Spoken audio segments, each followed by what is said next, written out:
Hey everyone, this is Karan and today we are going to talk about the mobile application taxonomy ताकि हम ये जान पाए apps के क्या टाइप्स होते हैं फर्दर हमारे पेन टेस्टिंग या फिर साइबर सिक्योरिटी फील्ड में काम आएगा. Before starting the video I would like to ask one question.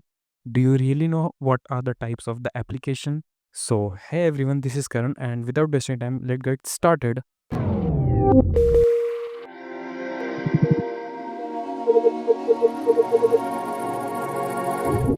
Look, before diving into deep, I would like to explain what is actually mobile application. Taxonomy के बारे में बाद में जानेंगे. Look, mobile application असल में क्या है? It is just a program और you can say the computer program जो कि डिज़ाइन होता है स्पेसिफिकली आपके मोबाइल डिवाइसेस में ऑपरेट करने के लिए.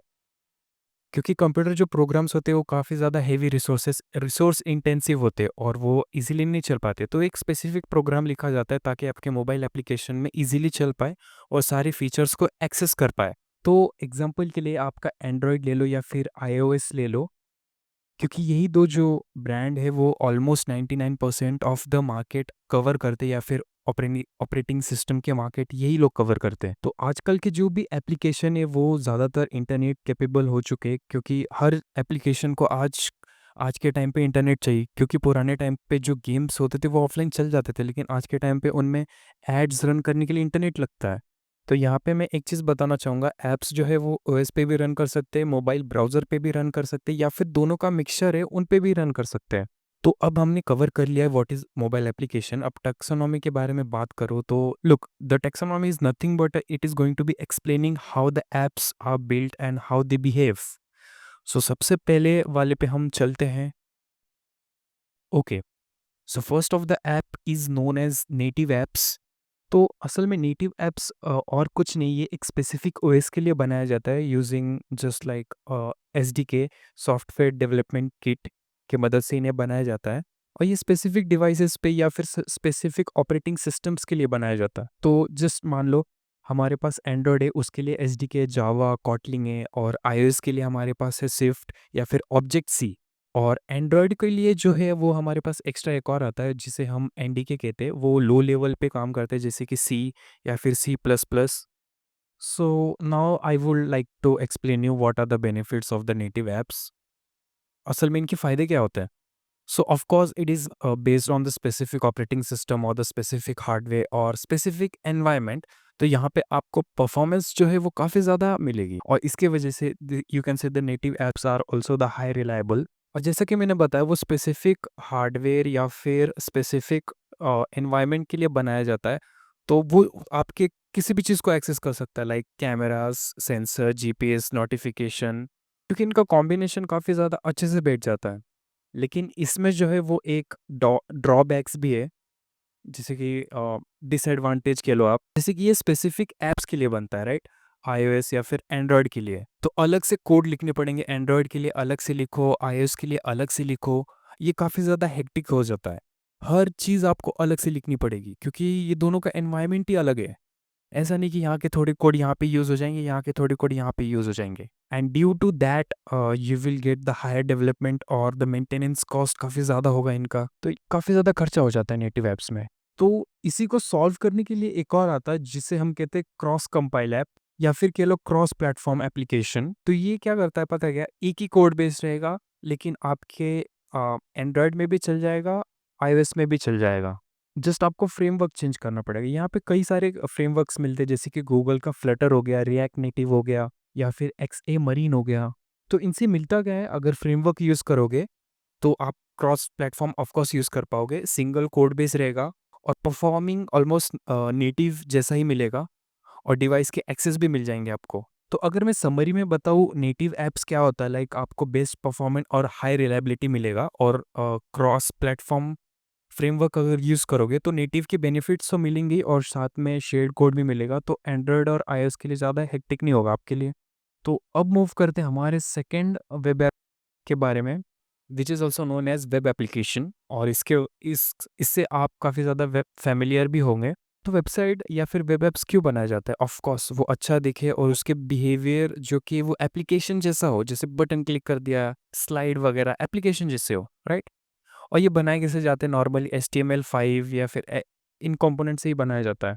और इसमें ज़्यादा कोई इश्यू भी नहीं आता, ये सीधा आपके मोबाइल के ब्राउज़र में काम कर जाएगा, रन कर जाएगा, यूआरएल जिस डालना है और एप्लीकेशन या फिर फीचर्स को यूज़ करना है। इसके लिए अलग से आपको कोई इंस्टॉलेशन करने की ज़रूरत नहीं पड़ती। लेकिन इसकी कैरेक्टरिस्टिक्स के बारे में अगर मैं बताऊँ तो लिमिटेड एक्सेस होता है डिवाइस हार्डवेयर के बारे में। जैसे कि मैंने बताया आपको नेटिव में कैमरा एक्सेस मिल जाएगा, स्टोरेज एक्सेस, हर चीज़ का जीपीएस नोटिफ़िकेशन, हर चीज़ का एक्सेस मिल जाएगा। लेकिन वेब ऐप्स में नहीं होता क्योंकि वो आइसोलेटेड एक ब्राउज़र में काम कर रहा है। और जैसे कि हमने बताया जहाँ पे लुक्स आता है वहाँ पे परफॉर्मेंस ऑफ कोर्स गिरता है। तो यहाँ पे आपको थोड़ा लो परफॉर्मेंस मिलेगा नेटिव ऐप्स के कंपैरिज़न में। और यहाँ पे कुछ यूआई के फीचर्स या फिर कंपोनेंट्स सारे प्लेटफ़ॉर्म में उसे फ़ॉलो नहीं करते। जैसे कि आपने देखा होगा, आपने सेम कोड लिखा, मैक में अलग बटन शो कर रहा है और विंडोज़ में वो बटन अलग शो कर रहा है। हालाँकि कोड सेम है, लेकिन एडवांटेज इसका हमें जो मिलता है वो एक सिंगल कोड बेस रहेगा, अब चाहे वो मैक हो या फिर विंडोज़ हो। दोनों के वेब ब्राउज़र में वो कोड काम करेगा और जो अपडेट्स होते हैं वो ईज़िली हो जाते हैं। और इनमें जो कॉस्ट होता है डेवलपमेंट का वो भी काफ़ी ज़्यादा कम आता है रिलेटिव टू नेटिव। और इसमें जो डिसएडवांटेज हमें जो मिलता है वो ऑफलाइन हम इसे यूज़ नहीं कर सकते। ऑफ कोर्स इंटरनेट चाहिए वेब ऐप है तो, हार्डवेयर एक्सेस नहीं मिलेगा। तो इन्हीं सब चीज़ों को फिक्स करने के लिए हमारे पास जो आता है हाइब्रिड, जो कि कॉम्बिनेशन होता है नेटिव ऐप्स का और वेब ऐप्स का, और उसे हम कहते हैं हाइब्रिड ऐप्स। तो इसके बारे में मैं आपको बता देता हूँ। तो यहाँ पे हमारे पास नेटिव का शेल मिल जाएगा और यहाँ से हमारे पास वेब टेक्नोलॉजीज़ मिल जाएँगी। तो आपने भी कभी पाइथन या फिर पाइथन में डेवलप किया रहेगा एप्लीकेशन, तो उसमें क्या होता है आपको ज़्यादा एप्लीकेशन के बारे में नहीं पता, लेकिन आपको ऐप क्रिएट करना है। तो आपके जो भी फ्रेमवर्क्स, जो भी टेक्नोलॉजी फ्रंट एंड वगैरह, रिएक्ट वगैरह जो भी होगा उसमें ही डिज़ाइन कर दो, फंक्शनैलिटी नेटिव का यूज़ कर लो। इससे आप एक हाइब्रिड ऐप बना सकते हो जो कि एप्लीकेशन एक एप्लीकेशन जैसा ही दिखेगा आपके सिस्टम में, लेकिन वो एक स्पेसिफिक ब्राउज़र को यूज़ करेगा उस एप्लीकेशन में। तो जैसा एप्लीकेशन आपका ब्राउज़र में दिख रहा था, वो सेम एक अलग से ऐप बन जाएगा। तो जो भी हमारा एप्लीकेशन होता है, वो एम्बेडेड हो जाता है हमारे वेब ब्राउज़र में। आपने वेब व्यू का यूज़ किया रहेगा पाइथन में। तो इसमें देखो नेटिव का एग्ज़ीक्यूशन मिल गया, वेब का लॉजिक मिल गया और इनकी वज़ह से अब ये हार्डवेयर की चीज़ों को भी एक्सेस कर पाएगा, जैसे कि कैमरा हो गया, जीपीएस नोटिफ़िकेशन, जो भी चीज़ें हैं। तो इनमें कुछ फ्रेमवर्क्स आते हैं जो कि अपाची कोर्डोवा का हो गया या फिर फ्रेमवर्क 7 हो गया, आइकॉनिक, जेक्यूरी मोबाइल, नेटिव स्क्रिप्ट, ऐसे और भी कई सारे। और हमारे हाइब्रिड में जो हमारे पास एडवांटेज है वो लाइक सिंगल कोड बेस होगा ऑफ कोर्स। नेटिव की वजह से वो हार्डवेयर डिवाइसेस को भी एक्सेस कर पाएगा और वेब ऐप्स को या फिर वेब फ्रेमवर्क्स को यूज़ कर रहा है तो डेवलपमेंट भी काफ़ी ज़्यादा फास्ट होता है क्योंकि वेब टेक्नोलॉजी सबको आती है और वो काफ़ी ज़्यादा ईजी होता है। लेकिन इसका जो ड्रॉबैक्स या फिर डिसएडवांटेज कह लो वो भी मिलेगा क्योंकि ऑफ कोर्स तुम इन दोनों के फीचर्स ले रहे हो तो इनके ड्रॉबैक्स भी आएंगे साथ में ही। तो यहाँ से आपको लो परफॉर्मेंस मिलेगा कंपेयर टू नेटिव्स में क्योंकि वेब ऐप्स है और यहाँ पे हाइब्रिड ऐप्स में ऐप स्टोर के अप्रूवल्स लगते हैं। तो हमारा हाइब्रिड ऐप्स और कुछ नहीं, ये नेटिव्स और वेब ब्राउजर्स के कॉम्बिनेशन से बनाए जाते हैं। और हमारे पास जो फोर्थ वन आता है उसे हम प्रोग्रेसिव वेब ऐप्स कहते हैं। So this is nothing but you can से like advance web app using modern web standard. तो ये आपको पूरा ऐप लाइक एक्सपीरियंस देगा, कोई भी नेटिव चीज का यूज नहीं करेगा, लेकिन ये या फिर नेटिव बिल्डिंग नहीं है तो ये फास्ट डेवलपमेंट भी देगा। इसकी जो की फीचर है वो काफी ज्यादा अच्छे लगेंगे आपको क्योंकि ये ऑफलाइन फंक्शनैलिटी प्रोवाइड करता है, ऑफलाइन भी चल जाएगा, इंटरनेट नहीं रहा तो भी ये आपके हार्डवेयर डिवाइसेस के कुछ पार्ट्स को ही एक्सेस कर पाता है, ये आपके होम स्क्रीन में लग जाएगा। और ये ऑफलाइन इसलिए यूज़ कर पाता है क्योंकि इसमें आप मैनिफेस्ट फाइल ऑटोमेटिकली डाउनलोड हो जाता है जो कि जेसन फॉर्मेट में होता है। और इसके जो प्लेटफॉर्म सपोर्ट है आपको एंड्रॉयड में भी देखने को मिल जाएंगे, आईओएस में भी देखने को मिल जाएंगे, लेकिन इसमें प्रॉब्लम क्या हो जाता है, आईओएस के कुछ फीचर्स इसमें काम नहीं करते।